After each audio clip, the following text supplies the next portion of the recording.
اس لیے اپنا خیال رکھو. فرمایا ہاں ہم وہیں تک تمہیں سمجھا سکتے ہیں جہاں تک ہمارے بس میں ہے. اور اکابر نے لکھا ہے اس کا بڑا 2 اور 2 4 کی طرح معنی سمجھ میں آتا ہے. یاد رکھیں خدا کے نبی راستے دکھا سکتے ہیں, کسی انسان کو ان راہوں پر چلا نہیں سکتے. چلنے نہ چلنے کی توفیق وہ قدرت دے گی. صحیح بات ہے غلط بات ہے؟ یہ جملہ آپ کو یاد ہوگا, وما علینا الا البلاغ. اس کا معنی ہے گھر جا کے آپ دیکھ لیں کیا ہے, یہی تو معنی ہے. اور کیا معنی ہے؟ کوئی بات آپ کو بھی سمجھ میں آ رہی ہے میرے دوستوں کہ نہیں آ رہی ہے؟ درود شریف پڑھ لیں. اللہم صلی علی سیدنا مولانا محمد وعلی آل سیدنا مولانا محمد وبارک وسلم وصلی علیہ.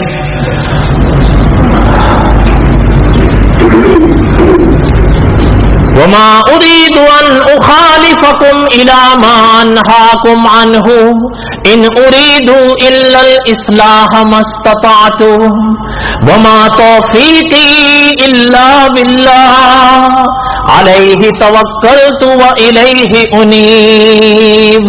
حضرت شعیب نے فرمایا ہاں یہ بات ضرور سن لو, ہم وہی کام کر سکیں گے, اتنا ہی کر سکیں گے جس کی توفیق وہ خدا دیں گے. خدا نہیں چاہے گا تو ہم کچھ نہیں کر سکیں گے. اور آگے حضرت شعیب نے فرمایا ہمارا بھروسہ بھی انہی پر ہے اور ہر معاملے میں ہمارا رجوع بھی اسی کی طرف ہے. یہاں دیکھیں پیغمبر عقیدہ بھی کیسے بنائے جا رہے ہیں ساتھ ساتھ میں, یعنی ہر اس جھول کو اٹھا رہے ہیں کہ جو عقیدے میں بیٹھا ہو, یا ہر اس جھول کو اٹھانے کی کوشش کر رہے ہیں جو اعمال میں بیٹھا ہوا. بھروسہ کس پر کرنا چاہیے؟ اکابر نے ان آیات کے مواقع پر لکھا ہے کہ معنی یہ ہے جو آپ کے اور ہمارے بس میں ہو اس کو کرو, نتیجہ خدا پر چھوڑ. اور اسی کو آسان جملوں میں مولانا حق نواز جھنگوی مرحوم فرمایا کرتے تھے کہ صحیح عمل اور صحیح بات کر کے بھروسہ خدا پہ کر چھوڑ. یہی معنی ہے. فرمایا صحیح بات اور صحیح کام کر کے نتیجہ خدا پر چھوڑ. اور دعا کریں کہ اللہ تعالیٰ ہمیں صحیح اعمال کی توفیق بخشے. ان کی کچھ وضاحت انشاءاللہ اگر اللہ کو منظور ہوا تو حضرت سلیمان علیہ السلام کے واقعات میں آئے گی انشاءاللہ. تو بہرحال اب تو اختصار کریں, آگے چلیں. حضرت شعیب علیہ السلام نے ان کو یہاں تک سمجھایا, اور میں نے پہلے عرض کیا گر کوئی جھول عقیدے میں بیٹھا ہو اس کو بھی اٹھانے کی کوشش کی حضرت نے, اور گر کوئی جھول اعمال میں بیٹھا ہو تو اس کو بھی اٹھانے کی کوشش کی ہے حضرت نے, جو حضرت کے بس میں تھا. اب ان کے نصیب میں ہدایت تھی یا نہیں یہ تو اللہ جانتے ہیں نا.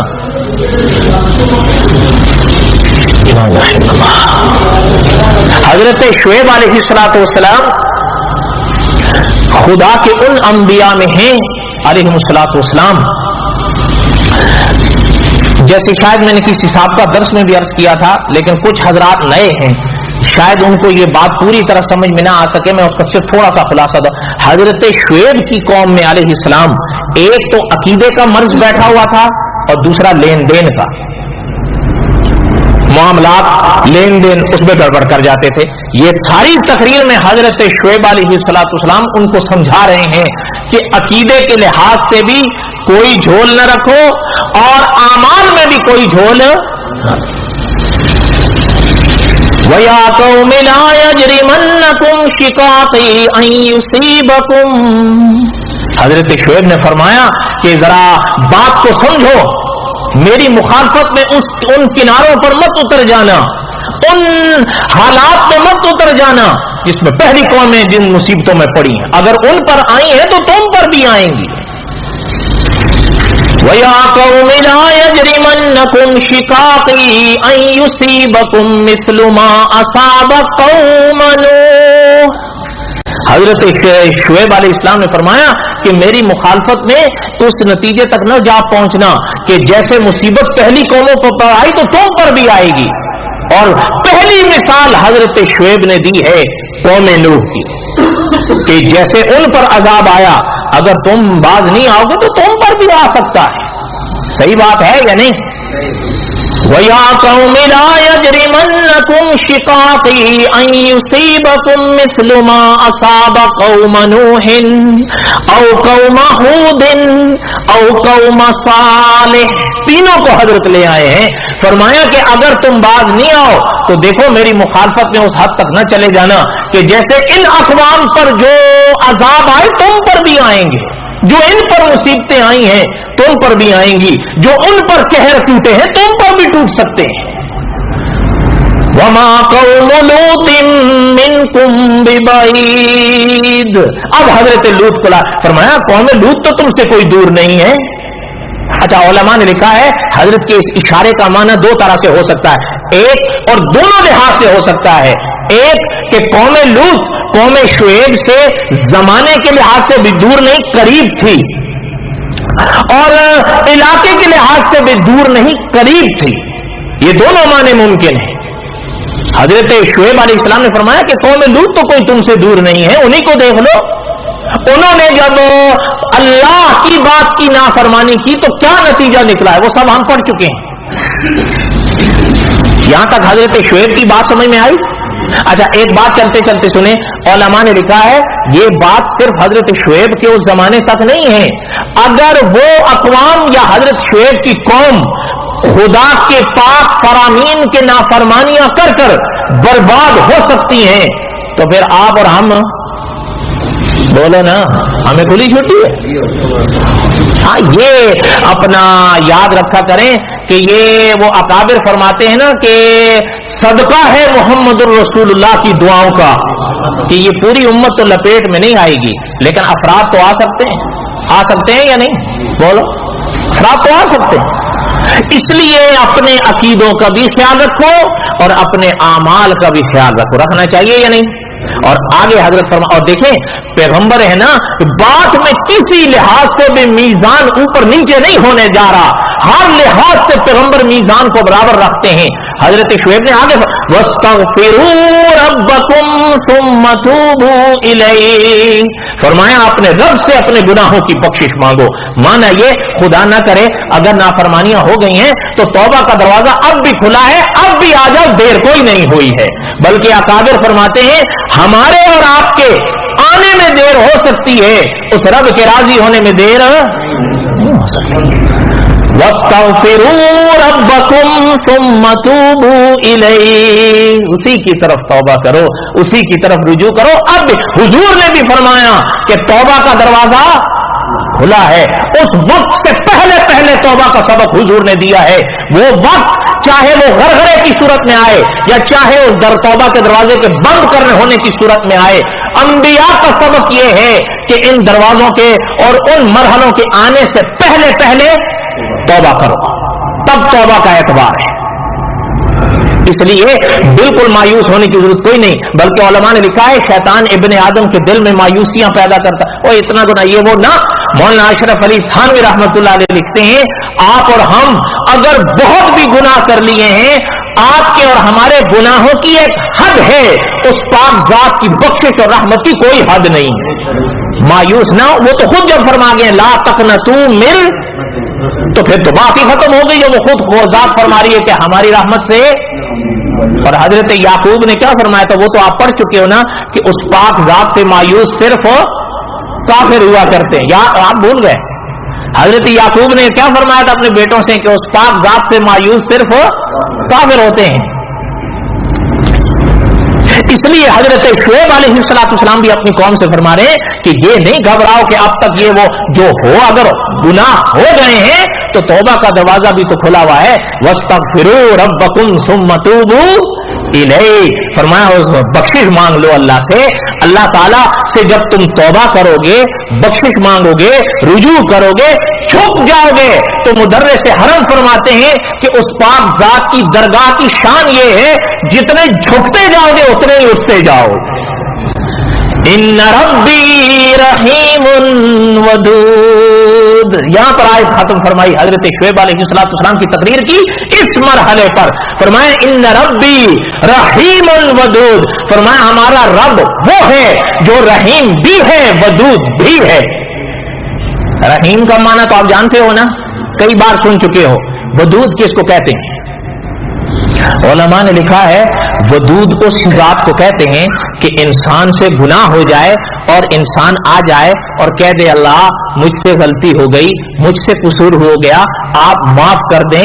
علماء نے لکھا ہے جب بس انسان کے اتنے کہنے کی دیر ہے، اللہ تعالیٰ نہ صرف یہ کہ معاف کر دیں، معاف کرنے کے بعد اپنے اس بندے سے محبت کرنے لگتے ہیں، اس کو ودود کہتے ہیں۔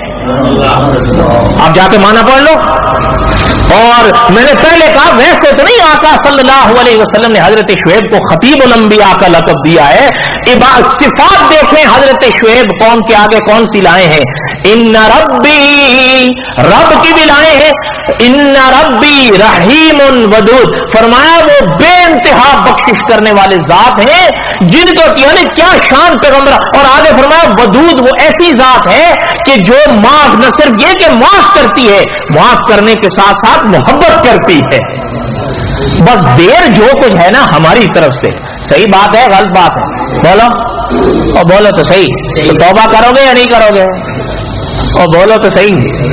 اس لیے قاری عبدالحی عابد صاحب رحمۃ اللہ علیہ ایک سبق ہمیں پڑھایا کرتے تھے، جب حضرت درس دیا کرتے تھے تو حضرت فرمایا کرتے تھے، وہ صرف میرے لیے نہیں سب کے لیے، حضرت فرمایا کرتے تھے 24 گھنٹے کی زندگی میں جہاں اللہ تعالیٰ آپ کو توفیق دیں فرض نماز وغیرہ پڑھنے کی، تو کوشش کیا کرو 24 گھنٹے میں 2 رکعت صلاۃ التوبہ کی نیت سے بھی پڑھ لیا کرو، اور ان کے بعد کہہ دیا کرو، ہاتھ اٹھا کے اپنی زبان میں کہا کرو کہ اللہ ہم سے جو گناہ ہو گئے آپ سے معافی مانگتے ہیں، آپ معاف کر دیں۔ حضرت فرمایا کرتے تھے یہ کہنے کی دیر ہے اللہ تعالیٰ اسی لمحے معاف کریں، شرط یہ ہے ہم کچھ کریں تو صحیح، ورنہ ہم جہاں پڑے ورنہ جو ہے اپنا آپ کو یاد ہوگا کہ خدا کے ایک نیک دل ولی، ابھی میں پورا واقعہ تو نہیں عرض کروں گا، لیکن خدا کے ایک نیک ولی کا وہ خلاصہ مجھ سے بہتر آپ کو یاد ہے کہ ایک خاتون کے ساتھ انہوں نے پیسے دیے، وہ بیچاری بس وہ کسب والا حال تھا، لیکن اللہ تعالیٰ رحم فرمائے۔ اچھا اب جب انہوں نے بھی پیسے دیے تو ظاہر بات ہے وہ وقت انہوں نے اس کا خرید لیا، وہ کہنے لگی کہ اس وقت سے اس وقت تک جو آپ کہیں گے میں وہ کروں گی۔ انہوں نے فرمایا ٹھیک ہے۔ اچھا حضرت کے کندھے پر ایک چادر تھی یا 5 جانماز بچھا دی، فرمایا جا کے نہا کر آؤ۔ اچھا وہ جب نہا کر آئی، غسل کر آئی، حضرت کہنے لگے، وہ بھی بیچاری حیران تھی کہ بزرگ کیا کر۔ اچھا حضرت نے فرمایا یہاں کھڑی ہو جاؤ، مصلی پر کھڑی ہوگی۔ یہ انشاءاللہ حضرت مسیح علیہ السلام کے واقعات جب پڑھیں گے تو پوری تفصیل سے سناؤں گا، ابھی سے خلاصہ سن لیں کہ یاد آ گیا۔ اچھا جب وہ کھڑی ہو گئی تو اکابر نے لکھا ہے کہ وہ نیک دل ولی نے ہاتھ اٹھائے، فرمایا اللہ میاں یہاں تک میرا کام تھا، آگے تیرا کام ہے۔ اچھا اب وہ جب اکابر نے لکھا ہے کہ وہ جب خاتون پہلے تو پڑھتی رہی نا، لیکن نماز میں سجدہ وہ مقام ہے کہ حضرت مجذوب فرمایا کرتے تھے کہ جب میں اس پیشانی کو جھکا کے زمین پہ لگا دوں، اسی زمین کو آسمان کر دوں، اس لیے کہ انسان تو تبھی اٹھتا ہے نا۔ اور حضور نے کیا فرمایا کہ پاک خدا کی ذات کے انسان سب سے زیادہ قریب کب ہوتا ہے؟ بولو۔ اس لیے جب وہ اکابر نے فرمایا پہلے تو پڑھتی رہی، لیکن جب جیسے ہی سجدے میں گئی نا اب کیفیت طاری ہوئی، جب کیفیت طاری ہوئی تو اب گناہ اپنے وہ یاد تو آئے نا، لیکن یہ جو آنسو گناہ کے احساس سے نکل جائے نا، اکابر نے لکھا ہے یہ ایک آنسو اتنا قیمتی ہے کہ دوزخ کی بھڑکتی آگ جس کے بارے میں حدیث بتاتی ہے کہ اس دنیا کی آگ سے 70 گنا زیادہ تپش رکھتی ہے، ایک آنسو اس کو بجھا کے رکھ دیتا ہے۔ اس لیے وہ اب وہ جب لیٹ گئے سجدے میں گئی نا وہ کیفیت آئی۔ بعض اکابر نے ان کے جملوں کا بڑا عجیب معنی لکھا ہے کہ گھر میں اپنا اکابر نے لکھا ہے کہ جب وہ سجدے میں گئی اور وہ کیفیت طاری ہوئی، اور بعض اکابر نے ان جملوں کو اپنی منہج پر بیان کیا ہے کہ گر تو نے میرا مقدر نبت، یہ معنی ہے یاد رکھیے گا، مفہوم ہے، گر تو نے میرا مقدر نہ بدلا، بتا پھر یہ کامل نظر کس لیے ہے، اگر تو نے میرا مقدر نہ بدلا، بتا پھر یہ کامل نظر کس لیے ہے، اگر یوں ہی لوٹ جائے، اس کا بقایا تتمہ انشاءاللہ حضرت مسیح علیہ السلام کے واقعات میں آئے گا کہنے کا مقصد صرف یہ ہے کہ اکابر نے یہ اسباق لکھے ہیں کہ دعا کیا کریں کہ اللہ تعالیٰ ہمیں بھی یہ دل نصیب فرمائے. توبہ کرو گے یا نہیں؟ یہ دیکھیں نا، یہ اکابر کے سکھائے ہوئے تو اسباق ہیں، یہ تو اپنی طرف سے تھوڑے کہہ رہے کہ یعنی اکابر نے فرمایا وہ بیچاری تسبیح تھی، لیکن اس کا حال یہ جب طاری ہوا تو دل سے جو ندا نکلتی ہے نا وہ قدرت سنتی ہے اور ضرور سنتی ہے. اگر تو نے میرا مقدر نہ بدلا بتا پھر یہ کامل نظر کس لیے ہے. وہ پاک ذات کی تو نظر ہے کہ اکابر نے فرمایا ایک بار اس پاک ذات کے در پر آ کر تو دیکھو، جھک کر تو دیکھو، جتنا ہی اس پاک ذات کی درگاہ پہ جھکتے جاؤ گے اتنے ہی اٹھتے جاؤ. لیکن سچے دل سے توبہ کرو، میں بھی اور آپ بھی. اچھا ایک آخری بات عرض کروں، یہ قصص الانبیاء تو انشاءاللہ چلتا رہے گا، کوئی بات ہمارے پلے بھی تو پڑے نا، لیکن ایک بات ذہن میں رکھیں، اگر خدا کے حقوق ذمے ہیں ان کو بھی ادا کرو. توبہ کی دو قسمیں ہیں، ایک اجمالی توبہ ہوتی ہے یا اللہ مجھے معاف فرمائے، یہ اجمالی توبہ ہے. ایک تفصیلی توبہ ہوتی ہے کہ توبہ کے بعد جو حقوق خدا کی پاک ذات کے ذمے ہیں وہ بھی ادا کرو اور خدا کی پاک مخلوق کے ہیں تو ان کو بھی ادا کرو. اجمالی توبہ سے تفصیلی توبہ ادا نہیں ہوتی، یاد رکھیے گا. اس کا کیا معنی ہے؟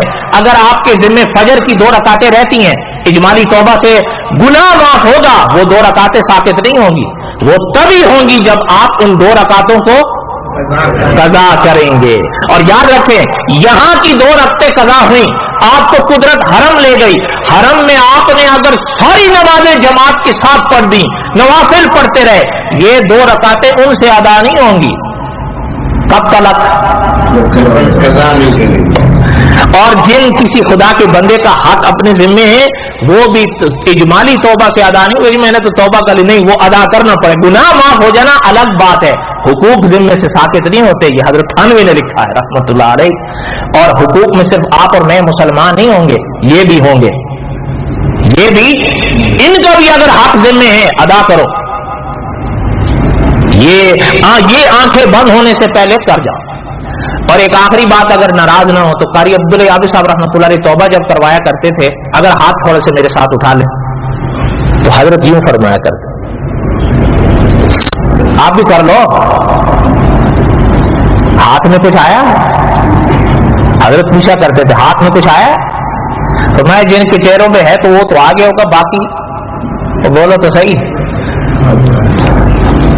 تو بہرحال میں کوئی زیادہ سخت الفاظ تو نہیں کہتا، لیکن نوجوان جو ہیں کوشش کریں حضور صلی اللہ علیہ وسلم کی سنت پر عمل کریں. یہ حکمن واجب ہے، حضور کی سنت ہے یہ، لیکن اس سنت کا وہ معنی نہیں ہے جس میں آپ کو اختیار ہو. اس میں انسان کو اختیار نہیں. میں آپ سے پوچھتا ہوں عشاء کی کتنی رکھتے ہیں؟ 9 ہے نا ضروری. 4 عشاء کے فرض ہیں، ان میں اختیار ہے؟ بولو. 2 سنتوں میں اختیار ہے، 3 وطروں میں اختیار ہے، وہ پڑھنے ہی پڑھنے ہیں. علماء نے لکھا ہے یہ واجب کے درجے میں، اس میں انسان کو اختیار نہیں ہے. اچھا ایک چیز یہ تو نوجوان بھی خیال رکھیں. اور اپنا مولانا ادریس کاندلوی رحمۃ اللہ علیہ گزرے ہمارے ملک میں، دعا کریں اللہ تعالیٰ ان کی قبر پہ کروڑوں رحمت نازل فرمائیں. میں نے ان کی قبر کی زیارت کی جا کر، وہ بھی ایک لمبا قصہ ہے، کبھی آپ کو سناؤں گا. ہم نے اپنے استادوں سے سنا ہے کہ ہمارے ملک میں یہ وہ شخصیت گزری ہیں جو پوری بخاری کی حافظ تھی. حضرت نے سیرت مصطفیٰ میں غالباً لکھا ہے صلی اللہ علیہ وسلم کہ فرمایا جو بڑی عمر کے ہو جاتے ہیں نا لیکن حضور کی یہ سنت نہیں رکھتے، حضرت نے ان پر حیرانگی کا اظہار کیا ہے. صحیح کیا ہے غلط کیا ہے؟ کیوں؟ حضرت نے فرمایا اب اس کے بعد آپ دیکھیں نا، پہلے پیدائش ہوتی ہے، پھر لڑکپن ہوتا ہے، پھر نوجوانی ہوتی ہے، پھر جوانی ہوتی ہے، اور پھر بولو تو صحیح، اور بڑھاپے کے بعد اور مدرس حرم نے فرمایا ہے نا، حقیقت تو یہی، وہ تو مجھ سے بہتر آپ کو یاد ہوگا امیر صاحب، مدرس حرم فرماتے ہیں اور عجیب جملے فرمایا کہ جو جا کے نہ آئی وہ جوانی دیکھی اور جو آ کے نہ کبھی گیا وہ بڑھاپا دیکھا. رکھو گے یا نہیں؟ وما علینا الا البلاغ المبین.